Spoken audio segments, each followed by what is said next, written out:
Miles de parásitos. Lo peor que hemos hecho en este mundo es la asepsia. O sea, no debíamos lavarnos las manos mucho, no debemos estar con el maldito alcohol ese, limpiándonos. ¿Por qué se está mal? Y a ver, uno diría, pues oigan, pues hay que eliminar todos estos parásitos que están chupando la sangre a los pobres borregos, ¿no? Este, pero vamos a suponer que limpiamos de todos los parásitos que hay y los borregos los echamos. A lo mejor una generación también. Pero el que el gusano esté ahí chupando la sangre, lo que hace es despertar el sistema inmune del animal. Y empieza a generar defensas, empieza a atacar, empieza a defenderse y empieza una relación simbiótica importante. El animal va a estar peleándose aquí, pero va a empezar a poner defensas, va a empezar a desarrollarse más, a ser más fuerte. Los animales que están infectados, controlados, son más fuertes, son más resistentes, tienen una mayor capacidad de soportar inclusive el clima, las variantes de los climas, y los queremos desaparecer. Queremos desaparecer a todos los microorganismos. Te voy a contar algo. Las mujeres embarazadas, bueno, si no estuviera esta relación simbiótica con los microorganismos, no existiríamos, así de plano. El embarazo del ser humano y de todos los mamíferos es muy complejo, porque lo que hace primero el cuerpo es rechazar. Puede ser un montón de abortos espontáneos, un montón, ¿no? Y el cuerpo lo que hace es como, no, no, no, ¿por qué? Porque este organismo es diferente. Esto ya es algo que me está invadiendo. Y entonces el cuerpo tiene varias estrategias, ¿no? Hormonas, empieza a cambiar algunas moléculas. Y dentro de esta estrategia está la plaza.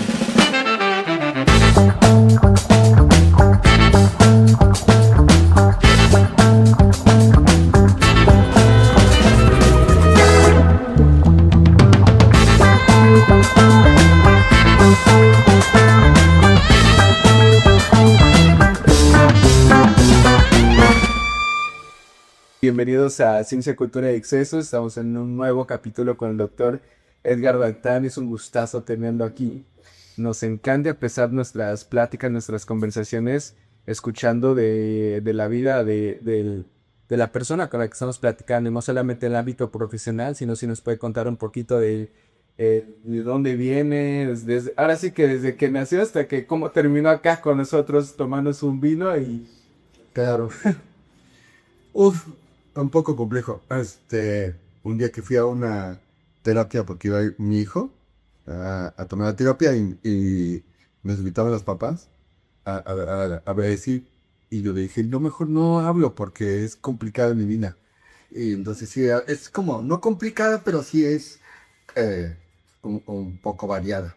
Yo soy original del DF, del DF, porque antes era DF, entonces yo nací en el DF, viví en Adoptores, en el corrido de Adoptores, viajaba, me dijo en mi querido, te digo que viajaba desde el metro desde los 6 años solito, iba a la escuela, artículo 100, no, no sé, en la escuela de Revolución, se llama, creo, que estaba en Arcos de Belén, ahí enfrente del Metro Banderas. Luego estaba Televisa, ahí está, ahí. Viví hasta los 12 años y luego mi papá decidió que nos fuéramos a Veracruz a sufrir el calor en el sureste de Veracruz. Yo quería estudiar un montón de otras cosas, pero lo que más quería irme de esa parte. Entonces busqué algo que me alejara de esa parte del calor, de lo que decía. Y encontré biología. Mucho tiempo después, cuando me preguntan por qué estudiaste biología, me remonta a muy, muy, muy pequeño, bueno, como a los 8 o 7 años, la maestra les ocurrió decir que trajéramos hojas, ¿no? Dentadas y lisas y no sé qué. Y entonces yo les dije a mi mamá que estaba colectar hojas. Mi papá me dijo, pues vámonos a los viveros de Colboca. Y sí, y yo fui feliz, o sea, mis hermanos iban con una jeta que dice, no lo podían creer, ¿no? Pero yo no me daba cuenta, o sea, hasta que me preguntaron que por qué estudié biología, inmediatamente pensé en esa escena y pensé en un poema de Mario Benedetti que se llama A la izquierda del roble, que habla acerca de lo que se piensa, se vive y las parejas se dicen en un jardín botánico. Y entonces dije, Qué bonita colección. de ahí viene. O sea, no me dedico a las plantas, me gustan, pero me dedico a otra cosa. Pero entonces decidí que lo que me gusta es la vida. Y entonces de ahí empecé a que estudiar biología. Pensé estudiar biología, como todos los que estudian biología, bueno, a lo mejor el 80% de biología marina. Y desde luego cuando entré y vi, dije, no, hombre, guacala, biología marina, ¿no? O sea, no, porque descubrí la biología molecular, ¿no? La genómica, bueno, en este tipo de dije, sabía la genómica, la genética, y dije, de aquí soy. Y sí, o sea, dije mis pasos hacia allá, era complicado con mi familia, pues mi padre te ayudaba muchísimo, ¿no? Mi mamá, pero pues ninguno de ellos había sido ni la primaria, ¿no? Mi papá tiene un taller mecánico, donde me obligaban a trabajar, ¿no? Lo agradezco, ¿no? Pero pues era complicado y difícil. Entonces nadie de mi familia cercana, ni de tres de círculo, había hecho una carrera. Entonces, pues era como complicado entender a mis familiares cercanos por qué yo, teniendo un taller, mi papá tiene un taller, porque no me queda con un taller, ¿no? Pero yo no quería, ¿no? No me gustaba. Y mi decisión era, pues yo quiero aprender, yo quiero conocer, realmente me apasionaba conocer. Excelente. Oiga, ¿no? Dijo algo, metiéndonos un poquito a la parte profesional que a mí, yo como persona que no está muy cerca de las ciencias biológicas y la genómica, dijo genómica y lo distinguió de la genética. Sí, ¿Cuál es la diferencia? palabras más fáciles, la genética tiene que ver con la herencia. Es decir, cómo nosotros nos vamos pareciendo al compadre de nuestro papá, ¿no? El compadre de mi papá, ¿por qué tiene influencia en mí parecerse? Pues por la genética, ¿no? Y la genómica tiene que ver con las instrucciones, entender las instrucciones que hay en cada individuo. Pero no nomás de cada individuo, sino inclusive poblacional. Entonces, la genómica está gobernada por el DNA, ¿no? Y la genética es el resultado de no esta manipulación, de este revoltijo que hay entre genes y proteínas, y desde luego el ambiente, ¿no? Entonces, la genética va hacia allá y la genómica es la base. Okay. Entonces, digo, a palabras simples, ¿no? Que podría yo entender, que podría yo transmitir, es eso. La genómica es lo que tenemos dentro, todo lo tenemos. La genética es lo que vamos dejando hacia allá, y de dónde venimos también. Ok. Sí, 100% explicados. ¿Tienes alguna duda? Sí, justo yo le quería abordar esta parte de su historia de la investigación y en por qué elige hablar y elegir es a partir de su curiosidad, ¿no? De por qué funcionan las cosas, cómo vienen, cómo se expresan, ¿no? Ahora con esta perspectiva genética y genomida que nos explica, ¿qué lo decidió a llevarse directamente a la molecular? ¿Cuál fue el momento de su curiosidad que dijo, de aquí soy, cuál fue este punto? Sí, lo tengo muy clarísimo, ¿eh? O sea, eso, sí, no, que cometa errores en mi vida y que haga tonterías es otra cosa, pero yo tengo muy claro cada momento, ¿no? Y un momento muy claro es cuando empiezo yo a entender y a leer acerca de cómo moléculas tan pequeñas pueden tener tanto poder. A mí me parece increíble, eh, bueno, entender cómo se comportan los organismos y la conducta animal es increíble, desde luego. Pero que pequeñas cosas sean las que gobiernen esas conductas, inclusive, eso me pareció genial. Entonces, cuando empecé yo a estudiar, en biología, estudiaba en Córdoba, en la Universidad de la Cruzada, empecé a entender, bueno, fui a las clases cuando hablaban de moléculas y del DNA, dije, wow, es que sí, entonces fue mágico porque borré a los peces y los charales, no, yo me sé, me gustó ahí, no, para nada, dije, no, de ahí no soy. Y entonces fue cuando decidí que la biología molecular, y en ese tiempo no había tantas herramientas moleculares, ¿no? Ujú. Ok, ok, y entonces eso lo relaciono con otra pregunta que quiero hacer. Entonces, en su línea de investigación actual, ¿cómo no hay ninguna, pues, algún familiar que esté ligado a la agricultura o a la agricultura alimenticia? Entonces, no, ¿verdad? No, no, Entonces no. solamente llegó desde su interés propio. Sí, no, no fue directo. O sea, pues yo empecé a estudiar la parte del posgrado, la tesis de licenciatura, la maestría y el doctorado en ciencia básica, totalmente básica, no entender por qué la actina se modifica cuando llega la bacteria a las raíces de la planta. Eso era, ¿no? Para hacer los módulos y era entender cómo se modificaba la proteína. ¿Para qué le iba a servir a la agricultura esa información? A veces no le importa, ¿no? La ciencia. Y vaya, no es que esté mal. O sea, y es muy difícil, la ciencia básica es muy, muy difícil, muy árida. Hay que tener muchísima pasión para la ciencia básica. Sí. Es que la ciencia básica, a diferencia de la ciencia aplicada, la tecnología, uno puede ver resultados. Y en la ciencia básica, tú a veces llegas a decir, oye, ¿para qué sirve esto? Sí, sí, sí, claro. Ajá.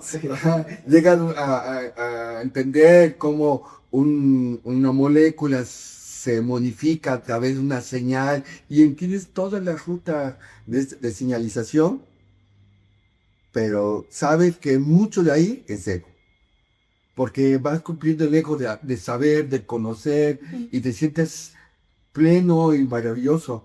Pero sí llega el momento en el que dices, esto no sirve para nada, ¿no? Sí, Claro. luego entiendes que sirve muchísimo, que sí tiene un propósito, pero sí llegan momentos conflictivos. Entonces,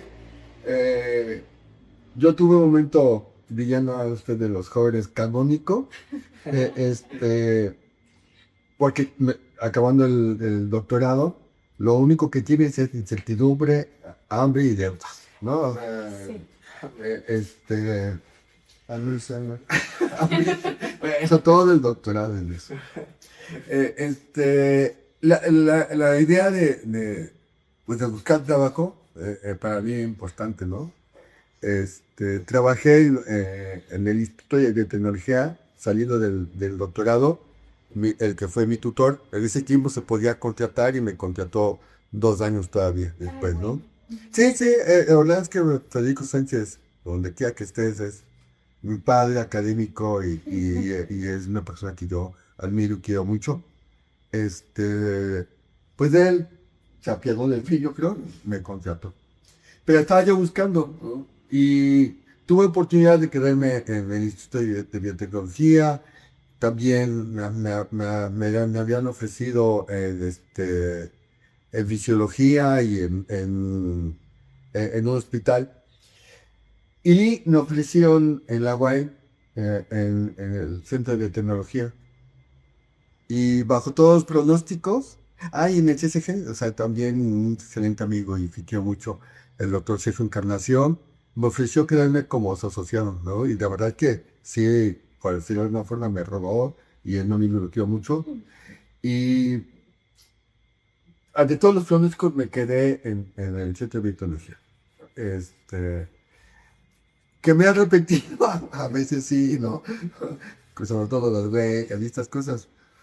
Pero hay algo que sí creo que me ha llenado muchísimo y es poder, esa parte que yo que sentía decir, ay, pero no llevamos a nada, no hacemos algo de provecho, se ha aliviado mi corazón un poco porque sí, ahora esta parte me ha permitido ser independiente, no ser ciencia básica, hago ciencia básica en mi laboratorio, es indispensable hacer ciencia básica porque ese es mi sí, no, pero siempre trato de llevar eso a que se pueda aplicar.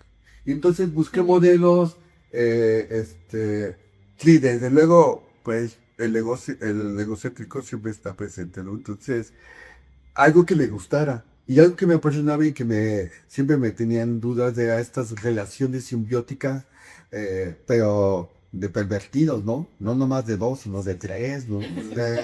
Y entonces, pues sí, busqué un modelo bien interesante que son modelos coevolutivos, que tienen que ver. Hay una teoría, bueno, una ley de la ley de la Reina Roja, basado en el cuento de Alicia Alicia a través del espejo, cuando la Reina Roja va corriendo con Alicia para secarse, y corren alrededor de un árbol, y para secarse. Y le dice a Alicia, ¿por qué no corremos más rápido? ¿Y por qué no corremos a otra parte?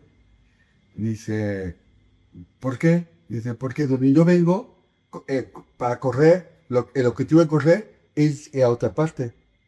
Y la reina dice, pues qué lentos son, porque aquí lo importante es quedarse en el mismo sitio. Y la cuestión de coevolución es eso, cambiar y cambiar para siempre estar en el mismo sitio. O sea, ejemplos como, ¿se acuerdan del pez abismal? De que sale en película de Nemo, ¿no? Con su antenita fluorescente. Sí. Pues ahí en la antenita lo que viven son bacterias. ¿Sí? Es decir, la luz que está floreciendo son bacterias. Entonces, estas bacterias, ¿por qué pueden ser luminosas? Porque ya no llega la luz blanca, llega la luz UV, y entonces cuando choca con la proteína verde fluorescente con UV, florece. Entonces el pez se la come, le dice, vente, aquí vas a estar, yo te voy a dar alimento y vas a vivir ahí. Pero sirve de señal, ¿no? Entonces cuando se prende, llegan los peces a la boca del pez abismal, y ese es su proceso evolutivo, porque en cuanto la bacteria deje de florecer o necesita otra cosa, el pez va a tener que cambiar para estar igual que la bacteria. O al revés, si el pez modifica algo, la bacteria tiene que correr rápidamente para estar en el mismo lugar. Oye, eso es los procesos coevolutivos. Entonces son muy padres. Entonces me empezó a interesar por qué tenemos una relación y debemos tener una relación simbiótica. Y luego me di cuenta que realmente todos somos una relación, somos metaorganismos. Entonces empezaba a trabajarse y a hablar de la metagenómica. Entonces me empecé a meter en estos estudios metagenómicos, que son estudiar el DNA complejo ambiental, ¿no? Y luego entender qué relación había con el organismo que lo poseía, por decirlo de una forma. Y entonces dije, pues ahí debe estar las soluciones a muchos problemas. Y dije, ese sí, con un poco de maña, dije, ay, ¿dónde puede ser que la genómica, los procesos coevolutivos puedan tener la respuesta a problemas y que además nos pague? Porque eso fue, ¿no? En el sector pecuario. Porque el sector pecuario es un sector olvidado por la ciencia en muchos sentidos. No, y desde luego en muchos sentidos está muy avanzada y hay muchos investigadores trabajando en esta parte, pero la parte genómica en ese tiempo estaba muy abandonada. Y entonces me dediqué a esa parte, a investigar acerca de la genómica, cómo podíamos resolver problemas a partir de la genómica. Y es lo que hago. Ok. Yo como, ahorita que habla de la coevolución y metagenómica y demás, como alguien que no está tan inmiscuido dentro de la biología y demás, que se quedó como con este darwinismo de que te enseñan en la prepa, la primaria, donde la selección natural es casi un mecanismo de competencia, y te das cuenta que no, que escucho esto y la cooperación la premia tanto la evolución como parece como la competencia. O sea, realmente sí hay un cambio de chip desde la educación básica, donde se tenga que enseñar la cooperación, casi como con un proceso tan premiado como es la competencia para los organismos. Oye, es que acabas de decir, ya, vámonos, cerremos, porque acabas de decir justo lo que deberíamos, bueno, me parece. El darwinismo ha hecho mucho daño en cuestión de creer que el más apto es el que debe de sobrevivir, ¿no? O sea, ese es el bueno. Y pues no, ¿no? O sea, benditos sean los poemas, la literatura, porque nos han enseñado que no, ¿no? O sea, nos han enseñado que el que debería de sobrevivir es el que nos haga más feliz, o sea, como seres humanos.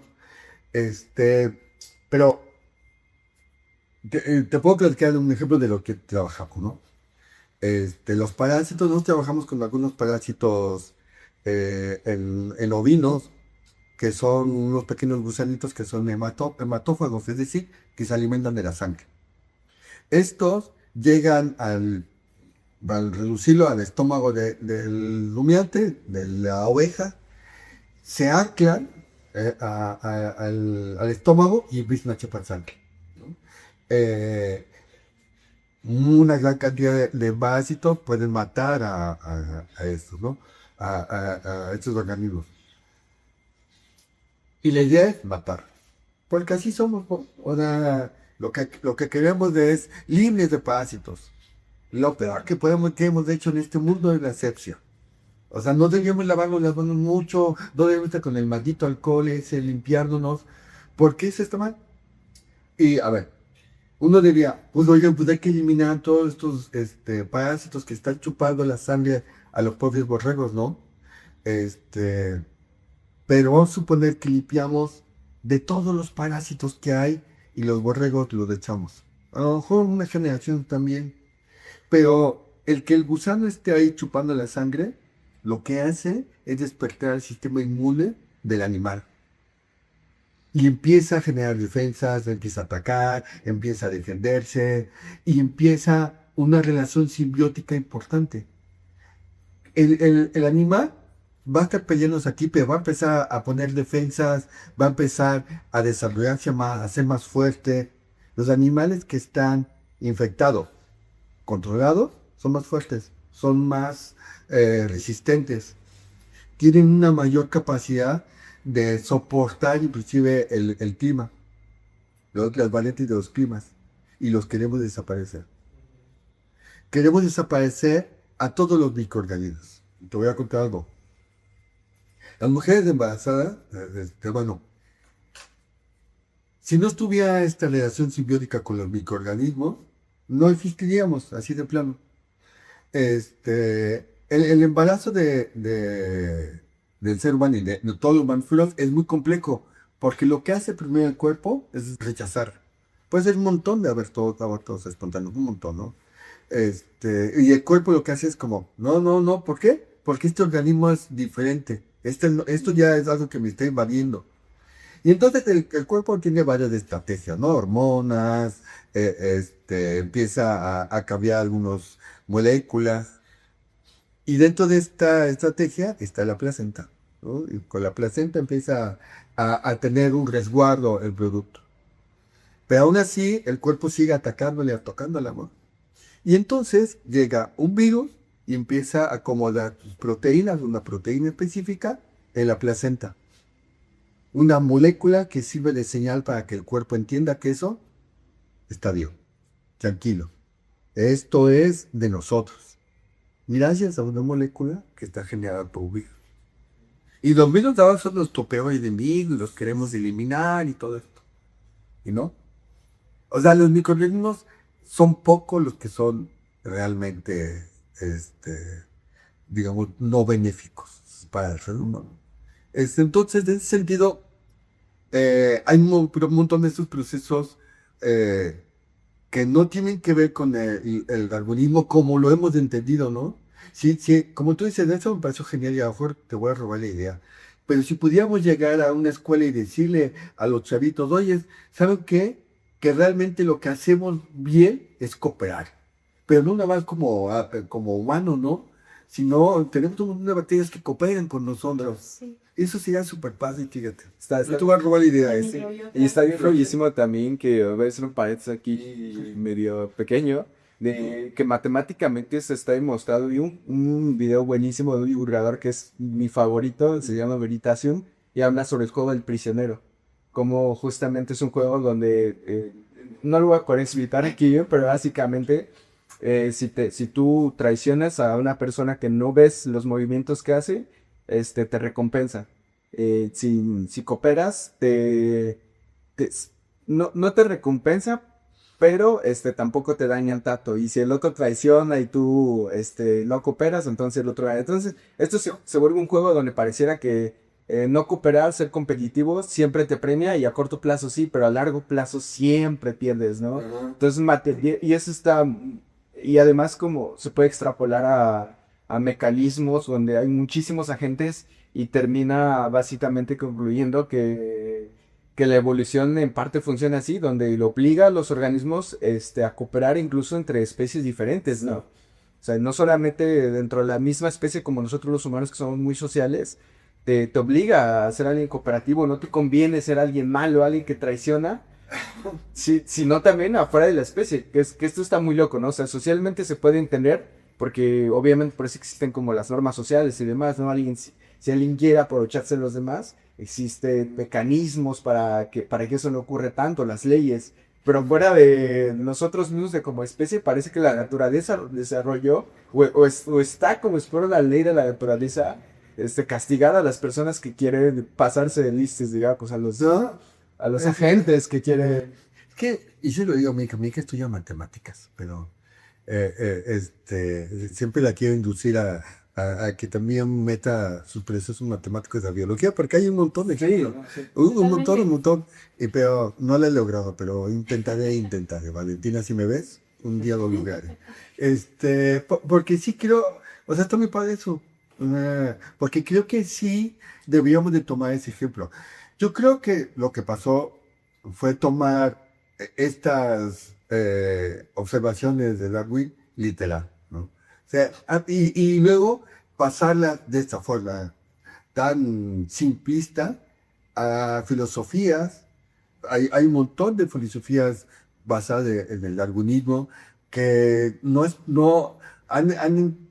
se basan en algunas afirmaciones sin ver la profundidad. Y otra es que no tuvimos la oportunidad de ver cuestiones más holísticas, más generales, ¿no? Si no hubiéramos comprendido muchísimo más. Sí. Y eso es súper interesante. Fíjate que sí, hacer un curso de simbiosis desde pequeño, ¿no? Sí, porque actualmente todos estamos correlacionados y ya sea el de esto que se habla mucho de la microbiota, el que sabemos que existen organismos dentro de nosotros que aún ni siquiera estamos totalmente estudiados. Y este desbalance de microorganismos, hablando de la microbiota, puede afectarnos hasta emocionalmente, ¿no? Y eso es una parte de simbiosis. Entonces, el que nosotros que tengamos una conciencia sobre ello nos va a hacer que podamos explorar más ámbitos e incluso ser más empáticos con otras especies. Pero es que todo tiene que ver con cooperación. Todo. No hay forma en que no podamos entender sin cooperación, ¿no? O sea, hace poco me invitaron a dar una plática de cómo ha influido la biotecnología en el ser humano. Y antes de mí, ¿cómo era? Pero creo que era la biología del ser humano, algo así. Y antes de que pasara yo, pasó un investigador hablando como pestes de la biotecnología. ¿No? O sea, es como que, no, pues que ya, hay muchos problemas, sobre todo en la biología molecular, en la genética, en la manipulación de genes. Y es verdad, o sea, es verdad, o sea, y yo les hablaba y les empecé diciendo que efectivamente, o sea, la definición de biotecnología es muy agresiva, porque definirlo fácilmente es el uso de organismos o partes de ellos para el beneficio del ser humano. Y así lo hacemos, ¿no? Pero les decía que la biotecnología realmente nos ha enseñado un montón de cosas. Y les voy a poner dos ejemplos, les dije, ¿no?, acerca de la biotecnología. Las chinampas, en Xochimilco, es biotecnología, pero de la buena. O sea, entender que lo que necesitas es una simbiosis en la milpa, que es el maíz, el frijol y la calabaza. Pero no nada más de eso. El suelo lleno de microorganismos, ese es el primer avance biotecnológico muy importante. Y lo estamos retomando. Ahorita lo que se vende es organismos benéficos. Y estamos tratando, inclusive donde estoy en el CI, hacer una colaboración con el gobierno del estado, con la CEDABRO, para botar un laboratorio de organismos benéficos. Padrísimo. Sí, pero es algo que la naturaleza lo ha hecho siempre. Lo que estamos haciendo es aprovechándonos, ¿no? Oiga, ¿y cómo es esta experiencia o hasta qué punto llega esta delgada línea entre estos métodos benéficos naturales, que son control biológico, por ejemplo, a ahora el punto de la biotecnología, ¿no? Lo que se trabaja de las proteínas recombinantes? ¿Cómo es esta delgada línea o hasta qué punto el humano puede intervenir para tener estos productos a su beneficio? Uf. Es que eso es muy difícil y siempre estoy en constante contradicción porque me dedico a esa parte. Sí. Yo hago organismos transgénicos, veo aparatos de los genes y busco respuestas modificando genes o tratando de expresarlo. Pero por otra parte, me ha llevado la vida y mi pasión a estudiar la bioética. Y a través de la bioética he visto que hay conductas que hacemos cada vez más peligrosas. Estamos jugando con cosas que no sabemos. Grandes maestros que he tenido, ¿no? El doctor Chotico Bolívar, que fue maestro de física molecular, defiende a capa y espada los transgénicos. Y creo que en cierta parte está bien porque, ¿no? O sea, creo que es una respuesta que podemos encontrar, ¿cómo diré? Herramientas que nos puedan ayudar. Pero creo que lo tomamos muy a la ligera. Como hemos tomado a lo largo de la historia del ser humano, hay un montón de ejemplos que hemos tomado a la ligera. La radioactividad, los rayos X, ¿no? La penicilina, no sé, imagínense cualquier cosa, lo hemos tomado muy a la ligera y hay un montón de consecuencias, ¿no? Del fuego, las flechas, la guerra, o sea, y esto de juegan con cosas que no pueden comprender es una parte de la canción de la artista que yo más quiero, que es Yolanda Serrat, ¿no? Porque tiene mucha razón. Este, nos creemos dueños del mundo Sí, y tomamos totalmente. decisiones. Entonces, realmente me cuesta mucho contestarte. Creo que deberíamos de entender primero si estamos seguros usando eso. Pero para eso necesitamos mucho dinero, mucho paciencia y es lo que menos de la gente que está matando, que tiene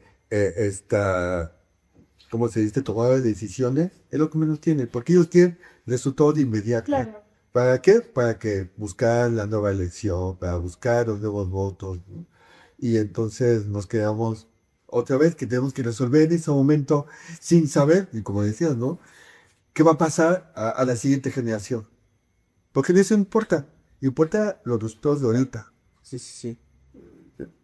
Y es que es igual una idea súper línea y sobre todo en la actualidad creo que la ciencia, usted muy bien lo sabe, no es un resultado inmediato, sino son resultados acumulativos que nos dan una respuesta compleja. Entonces, el que estos líderes que tienen el poder adquisitivo para tomar estas decisiones inmediatas no se considere en la investigación previa, el raciocinio de lo que puede conllevar una expresión, por ejemplo, la de Chernobyl que menciona, pues, ¿qué consecuencias puede tener, no? ¿Qué consecuencias hay ante la humanidad, ante ya ni hablemos de la biología que se puede haber tenido, incluso hay nuevos especímenes, ¿no? Que se han mostrado, pero a lo que voy ahora es que usted ahora en esta parte de bioética, ¿cómo lo conlleva? ¿Cómo conlleva esta parte de bioética con este transformer constante? Fácil, siendo hipócrita. Como la gran mayoría de la ciencia, déjeme decir. Sí. Porque no, o sea, enseño y trato de decir, ¿no? Que hay cosas que no podemos jugar. Hay un documental que siempre recomiendo a mis alumnos y lo vemos que es Antinatura en Netflix, que hablan de una herramienta importantísima que es de CRISPR-Cas. Hace poco fuimos a una plática a una escuela y un chamaquito de 7 años me dice, oye, hay una molécula que se llama CRISPR-Cas que sirve para modificar el DNA y puede salvar y curar a personas. Yo dije, un chavito, así, no, que me lo entiendo bien, y el chavito ahí como diciéndome, ¿no? Eh, este, Trato de decir, en ese documental se atreve a eliminar una especie. O sea, ¿cómo podemos tener el derecho de decidir quién vive y quién no vive, para empezar? Pero ¿qué especie no nos gusta que esté y no es de eliminar? Sí. O sea, cuando nosotros somos los culpables de un montón de cosas. ¿Cómo lo trato de llevar? Pues buscando soluciones que no sé, de mucho respeto, ¿no? En esta cuestión que decía de los gusanos, que se comen, que toman la sangre, lo que estamos haciendo es tratar de modificar su ciclo de vida. Adelantar un poco su ciclo de vida para cuando lleguen ahí, no chupen la sangre y se vayan, y otros se queden. O sea, como controlar la población. Porque lo que hemos hecho con estos cultivos masivos, pues los gusanos del cambio climático dicen, esto es lo que necesitamos para reproducirlo. Pues entonces, si disminuimos los que estén comiendo, porque adelantamos el ciclo de vida y algunos ya se adapten para comer, pues muchos no. Y entonces no elegimos eliminar a la especie. Lo que elegimos es controlarla. Sigue siendo invasivo, sigue siendo jerárquico y egocéntrico, sigue siendo, no lo dudo, pero estamos tratando de entender que todos tenemos el derecho de estar en esta tierra. Vamos a tratar de llevarnos de alguna forma bien, ¿no? Nosotros no venimos de allá, pero ustedes tampoco ni van acá, ¿no?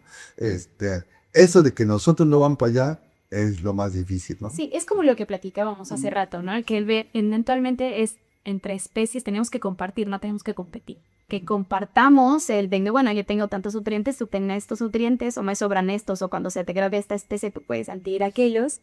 Pues esta transformación pues eventualmente tiene que ser repartida entre todos para poder tener una buena coexistencia. Y que además no nada más es como esta parte que tal vez algunos pensarán de no, porque queremos mantener una especie viva, una bacteria viva o demás, que eso también me parece muy importante, pero creo que de repente no se entiende la fragilidad de los ecosistemas y cómo cooperan algunas especies entre otras, algunos agentes entre otros, que de repente por extinguir alguna bacteria, algún microorganismo, no tiene que ser una especie gigantesca como los que estamos acostumbrados al reino animalia, puedes tumbar un ecosistema completo que termina afectando a nosotros, ¿no? Como especie humana. Entonces, creo que también eso es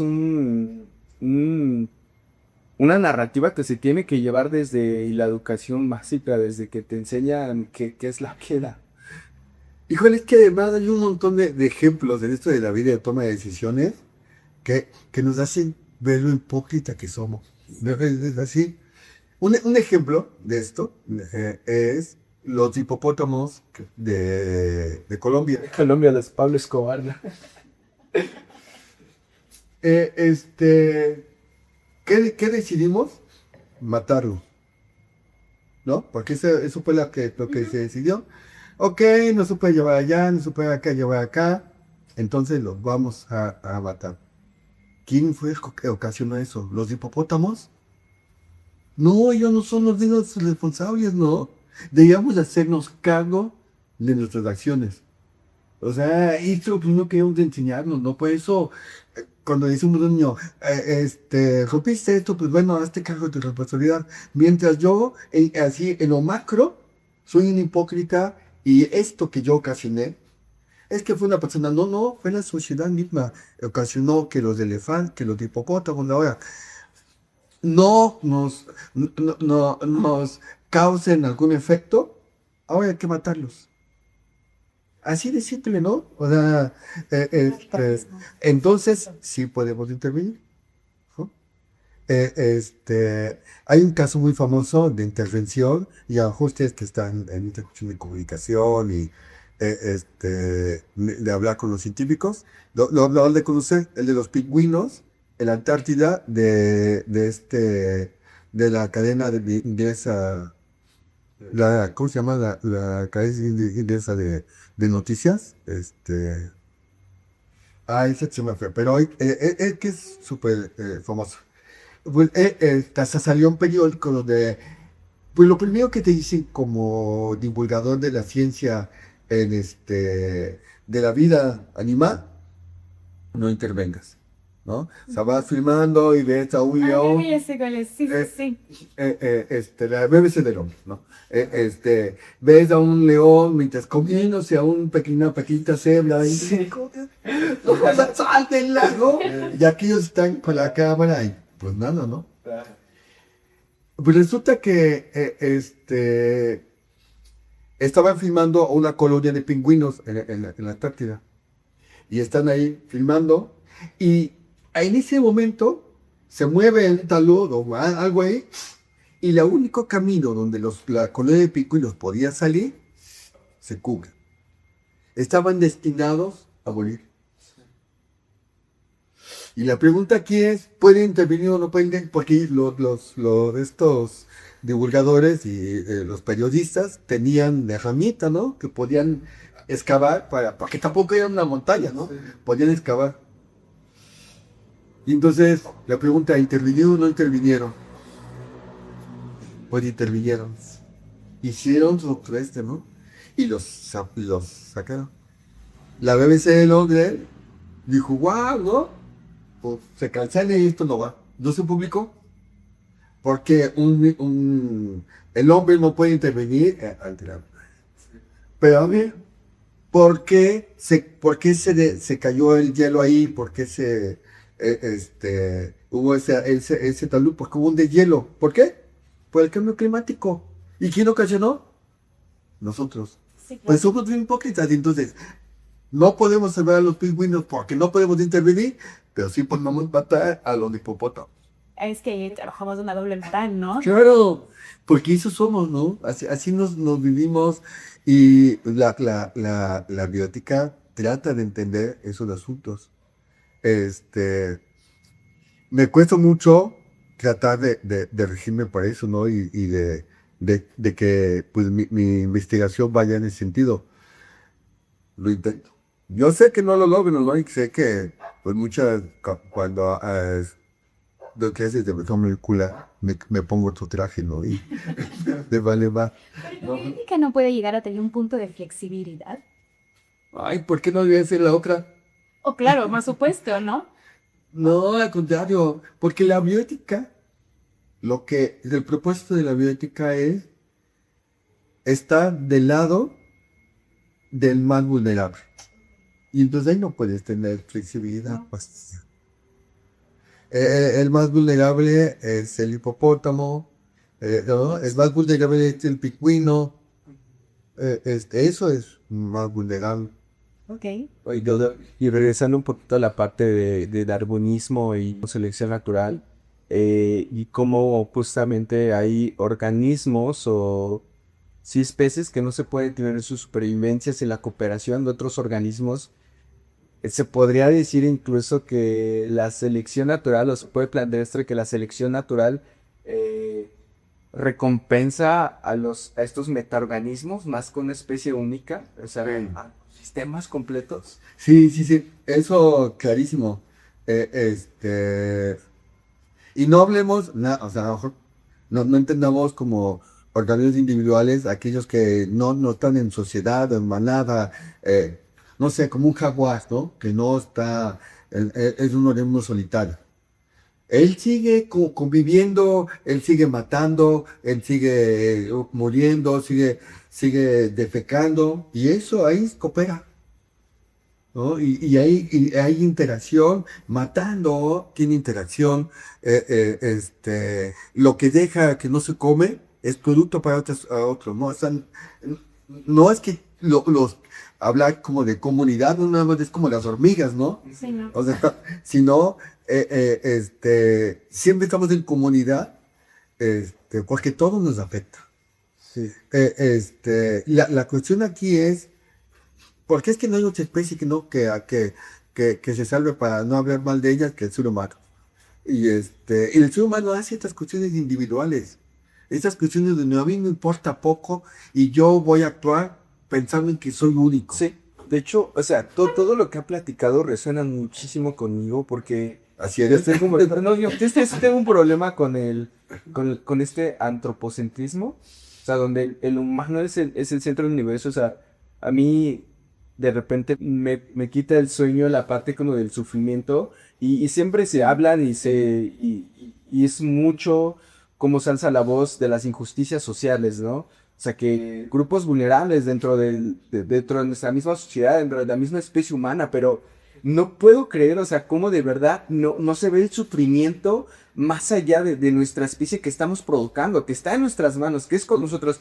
El sufrimiento parece ser algo casi natural, pues sí, valga la redundancia, de la naturaleza, pero ¿hasta qué punto nosotros estamos llegando a niveles máximos con otras especies, ¿no? Y hasta qué punto lo podemos evitar. Entonces, pues justamente es muy difícil explicar nuestros deseos, lo que pensamos, toda nuestra cultura sin ver en nuestro pasado, ¿no? Toda la narrativa que llevamos arrastrando tanto a nivel, como digo, más cultural, religiones y demás, hasta a nivel científico, ¿no? Con esta parte como del darwinismo, ¿no? De si estamos hasta arriba de la cadena alimenticia es porque así no lo ganamos. Pero exactamente, ¿no? O sea, todo esto que dice... Esto de antropometrismo en otra parte se llama egocentrismo, ¿no? Y fíjate, en mis clases de es que lo dijiste exactamente, ya está en clases de ética, ya te hubiera puesto 10. Enseño un dibujito donde está pirámide, donde están ahí animales, plantas, y hasta acá arriba, ¿quién está?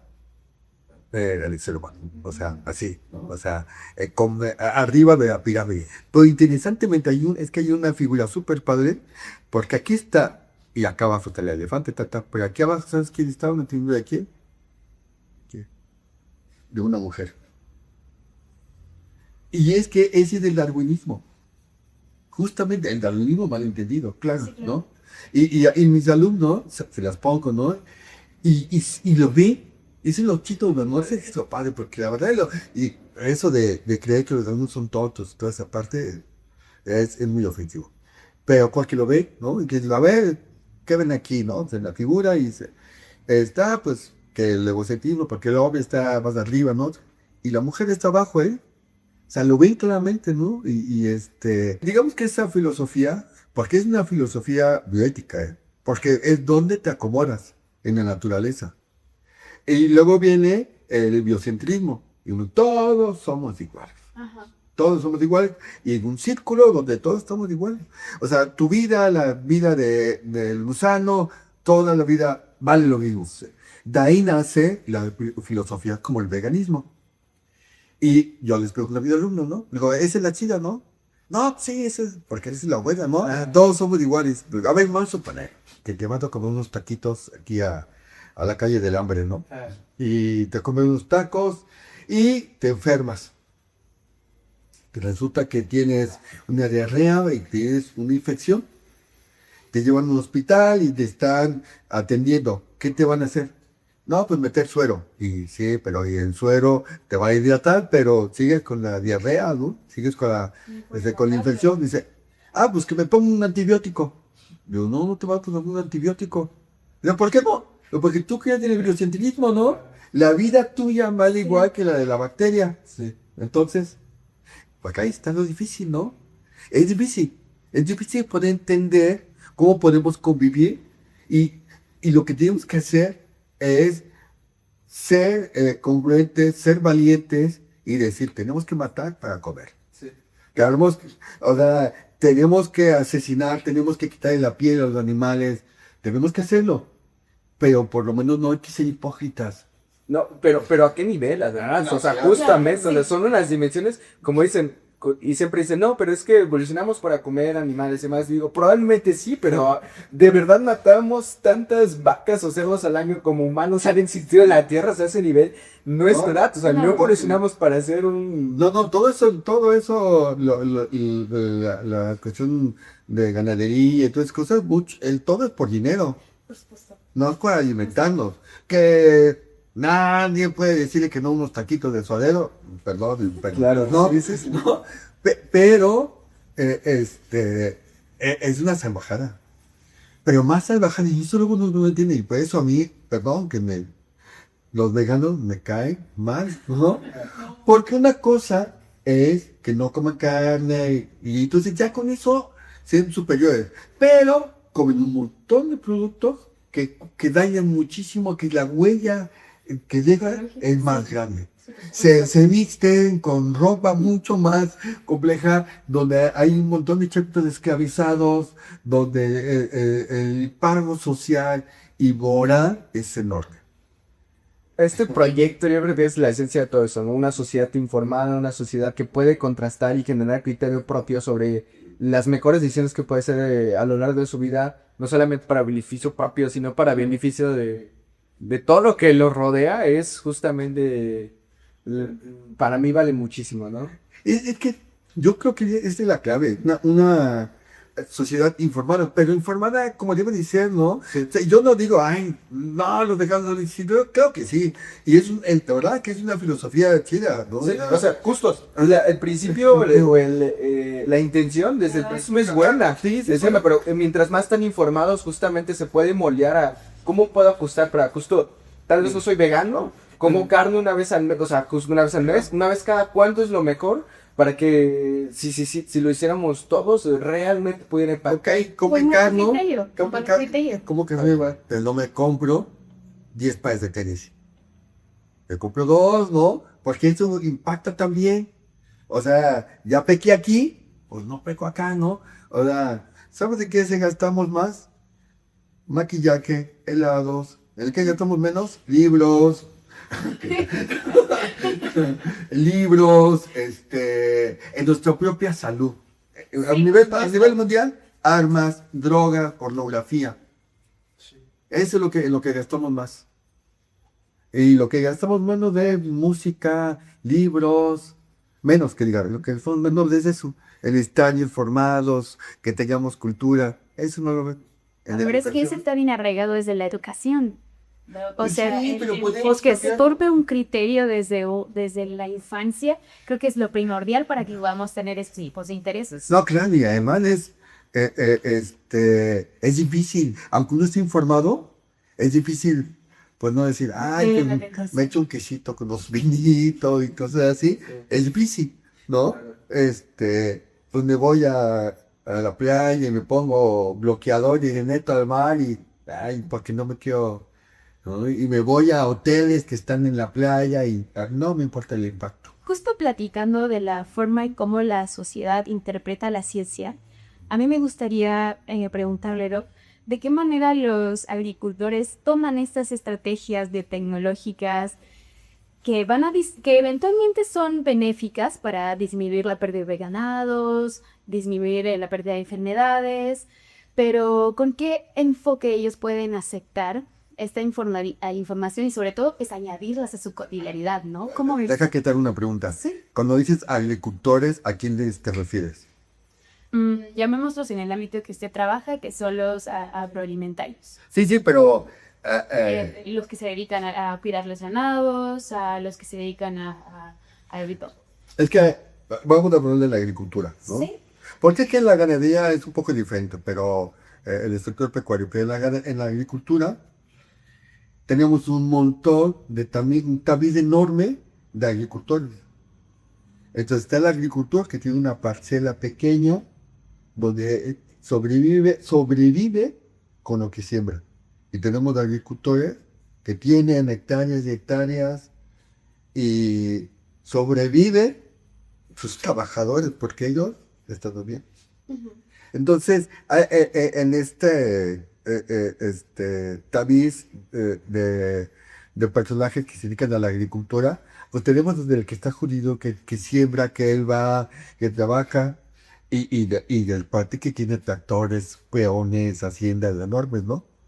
Entonces, por eso te preguntaba, ¿a quién está ¿En refiriendo? qué espectro yo me refiero a estos que aplican, están en contacto directo con el animal, con el organismo, ¿no? Es que si yo voy y le platico a esta persona. Le digo, oh, fíjate que yo tengo organismos benéficos y te puedo ayudar. Están cansados. Ok. Están cansados de oír a las universidades, a los investigadores, porque la gran mayoría lo que queremos es dinero. Y no dinero para nosotros, eso lo tengo que decir, sino para dinero para nuestra investigación. No tenemos dinero para la investigación y estamos buscando de sacar dinero. Entonces, nosotros vamos a ir, en cualquier parte donde estemos, nos vamos a pedir dinero. Vendiendo la idea, sí. Vendiendo la idea, déjanos probar, porque no sabemos, nos dan el dinero, ¿no? O sea, sí, es que nos damos. Suponemos que esta persona dice, ok, en la universidad tengo unos ahorritos y ahí se del PayPal, ¿no? Nosotros pagamos congresos, pagamos material para otro, becas para acá, es más, pagamos una cena, porque así, un investigador de todo, y se fue el dinero y ya no nos alcanzó a llevar el producto. Entonces vamos a pedir de otra parte para hacer el producto.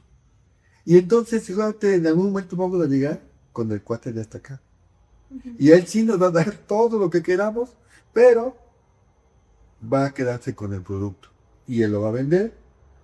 Y se lo va a vender al cuate ese que dio nuestros dinero. Ouch, ok.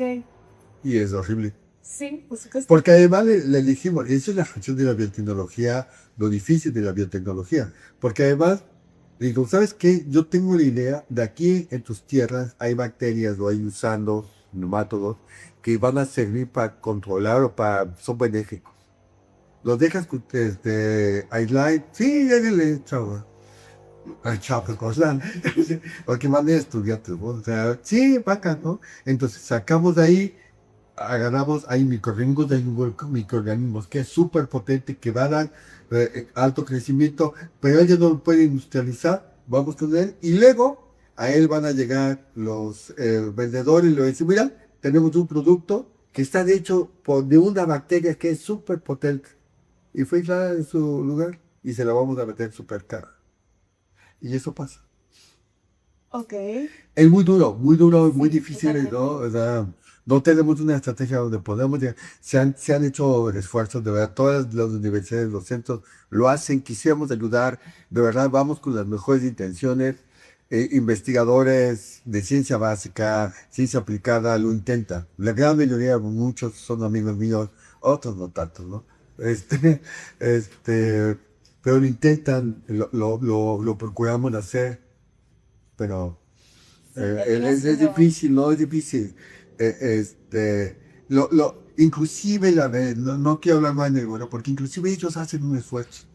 Pues no tenemos la maquinaria, no estamos educados para cooperar, para hacer que un proyecto funcione. No hay proyectos que puedan funcionar tan bien. Ya son pocos los proyectos que funcionan tan bien. Pues eventualmente cada proyecto individual termina siendo justo un individualismo y un reconocimiento ególatra hacia el investigador, ¿no? Como menciono, los que terminan yendo a tener una primera interacción con estos campesinos es pues el estudiante, ¿no? Ni siquiera es el verdadero investigador. Sí, es muy doloroso. La verdad es que frustrarte y a veces con un sesgo de impotencia. Hay unos investigadores de la UNAM y UAM que hicieron un antimitótico, que es muy complejo el antimitótico que infecta al ser humano, porque cuando infectan las bacterias puedes atacarlas con antibióticos, porque hay una diferencia importante entre procariotes y eucariotes, pero los hongos son eucariotes. Entonces es muy difícil, y infectan, y muy similar a las bacterias. Entonces es muy difícil atacarlo porque atacas también a tu propio cuerpo. Y entonces es muy complejo. Hay una serie que está tomada de un juego un videojuego. No sé cómo se llama. Que es muy bueno porque la introducción habla acerca de los hongos y esta parte. Pues bueno, ellos hicieron un desarrollo, encontraron una molécula, la modificaron y ahora pueden matar exclusivamente al hongo. Entonces cuando la tuvieron y ya hicieron pruebas, digo, ya aquí somos, ¿no? Porque muchísimo dinero. Cuando llega, porque yo estuve presente en eso, porque yo llevé una patente que tengo para pollos, para control de una enfermedad de pollos.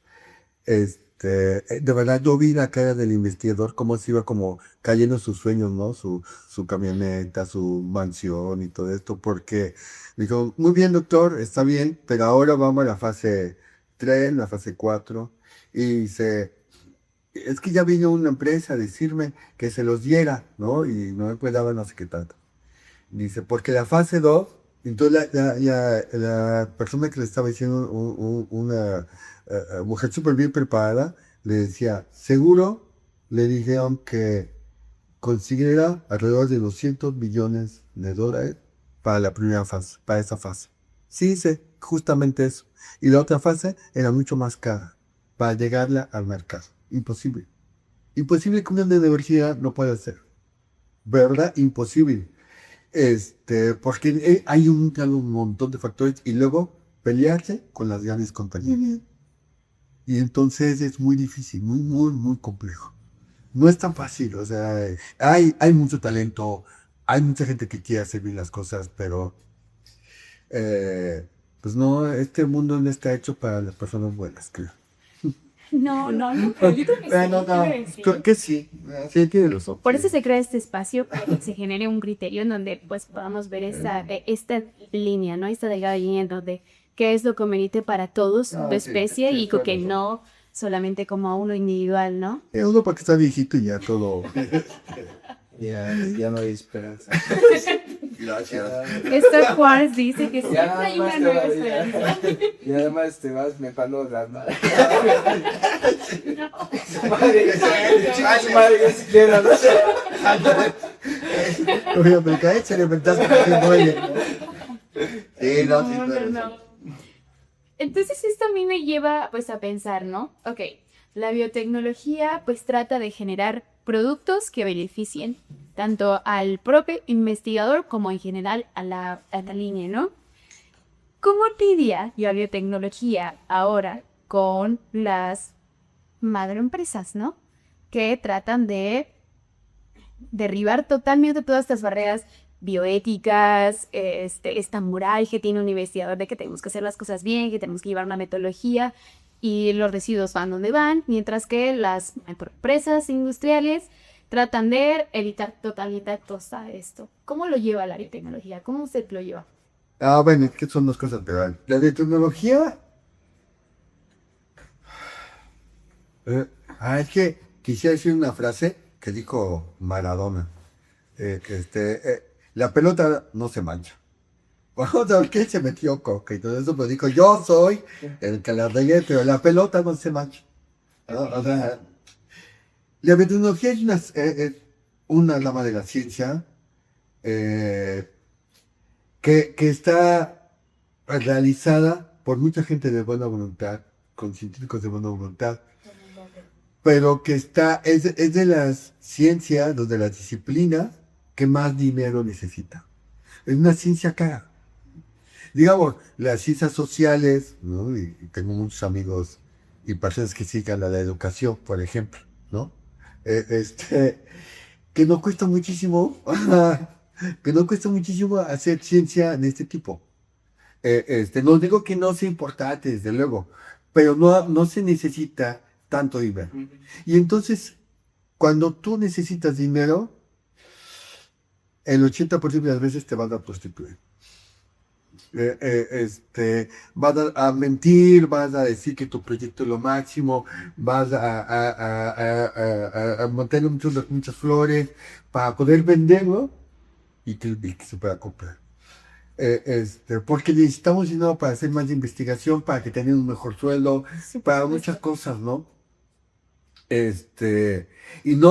en este mundo de que todos somos iguales, no todos somos iguales, ¿no? Como diría en la rebelión de la granja, ¿no? O sea, pues sí, los demás son iguales, pero no todos somos iguales.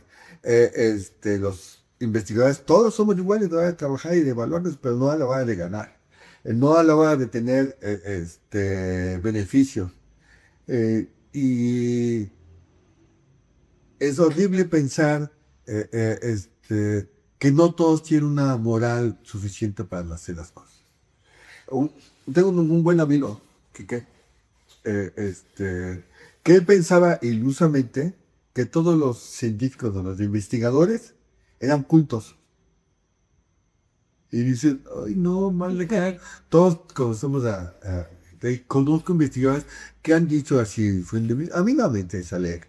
A mí eso de la lectura no me interesa, ¿no? Eso de cine ese que, ay no, yo prefiero divertirme, ¿no? Cosas así, ¿no? O sea, y tú entonces entiendes cómo no hay principios fuertes que les ayuden a tomar una decisión con más conciencia. Porque cuando tú lees cosas bonitas y dices, no sé, o sea, tengo un pizarrón donde escribo cosas, ¿no? Y justamente la última que escribí, una entrevista que le hace a Aripia, que le dice, ¿usted qué le recomendaría a una mujer? Que ame, y a una señorita que ame, y a una niña que ame. Y eso, si supieras esas cosas, si tuvieras ahí dentro de ti eso, tus actos serían diferentes. De verdad, la vida sería diferente si pudiéramos tener esa belleza, ¿no? Creo que nos falta esa parte, si los científicos también tuviéramos esa parte y nos obligaran a entender la literatura, la música, el cine, no haríamos tanta estupidez. En general, no, a todos. Creo que va un poco por desarrollar esta sensibilidad. Y ya para ir cerrando también, al principio de la plática dijo algo que creo que no lo había escuchado y he convido, ha pasado por aquí, por el podcast, muchas personas que sus raíces vienen de la biología, pero cuando habló de un poema de Benedetti, me parece, menciona algo como el amor o la apreciación por la vida. Sí. Algo cerca de eso y no sé, nunca me había puesto a pensar cómo justamente el entendimiento de la vida que se hace a través de la biología no solamente te llena como esta parte intelectual, sino esta sensibilidad de la que habla. O sea, yo creo que...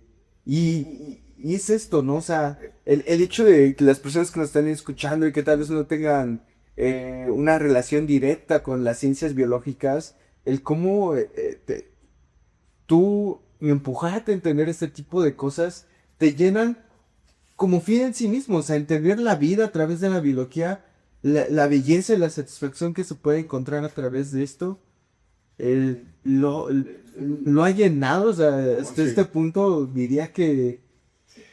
Es que no hay nada, yo digo, no, nada, y me peleó con mi hijo, ¿no? La niña está Valentina, que es matemática, y Bruno, que odia la biología, ¿no? Porque yo les digo que no hay nada más importante ni nada más bello que la vida. Que es verdad, la vida es un poema. Y yo no creo en religión, pero siempre les digo que entre más te acercas a la ciencia, a los verdaderos científicos, siempre al final piensa que soy Dios. Los verdaderos científicos, los científicos que no están bien preparados, tú puedes pensar, tú puedes decir, este cuate no es bueno, ¿no? O sea, y hay que te dice, que se dedica así, dices, ay, pues sí, es que tiene que haber algo para que esto gire de tan hermosa manera. La vida es así, ¿no? Y hay un poema de Jaime Sabines que dice, a mí me encanta Dios, ¿no? Y habla acerca de por qué le gusta Dios, ¿no? Y dice, es tan bueno este viejo que ha hecho bacterias mutantes. Porque, y dices, wow, porque la vida es así, la vida está en todas partes, los milagros están en todas partes. Y verdad, cuando uno entiende la maravillosa de la vida, como una molécula, o sea, las moléculas que tienen una alfa hélice, cabe exactamente, que modifican el DNA, cabe exactamente en el surco mayor del DNA. Ahí caben así exactamente. Y dicen, no, O sea, aquí hubo mano negra. No puede ser que la evolución con azares y errores y aciertos llegue a tanto. No puede ser. O sea, tiene que ver algo más allá que es cuando tú dices, o sea, la vida no se puede explicar si no hay poesía. Y si así lo veo, ¿no? Entonces, cuando me preguntan eso, ¿por qué estudié? Diga, pues, porque en el jardín botánico pasa cosas extraordinarias, como dijo Marianetti. Es hermoso, porque aquí hay una lectora de NAM, que es Alicia García, que dice que la poesía se ha considerado como lo bello y la ciencia como lo útil. Y entre ser ambas disciplinas, algo tan muy terrible y alejado, terminan teniendo una visión igual, ¿no? Que es justamente ver la vida de una forma bella y tratar de explicar su vida a través de la que tiene. Y es muy bonito, es muy profundo. Sí. Y tomando estas ideas que mencionan en Noté, se tiene que ver la vida con una forma poética para poder encontrar la ciencia detrás de eso. Bueno, pues muchísimas gracias a los que se quedaron hasta el final. Luego a la querida Xochitl, pronto va a hacer una título con ella para que se pueda presentar y decir todo. De nuevo, muchas gracias, doctor. Y ahora, muchísimas gracias a ustedes. Lo disfrutamos muchísimo el vino y aquí vamos a seguir platicando un poquito por cámara. Bye, hasta luego.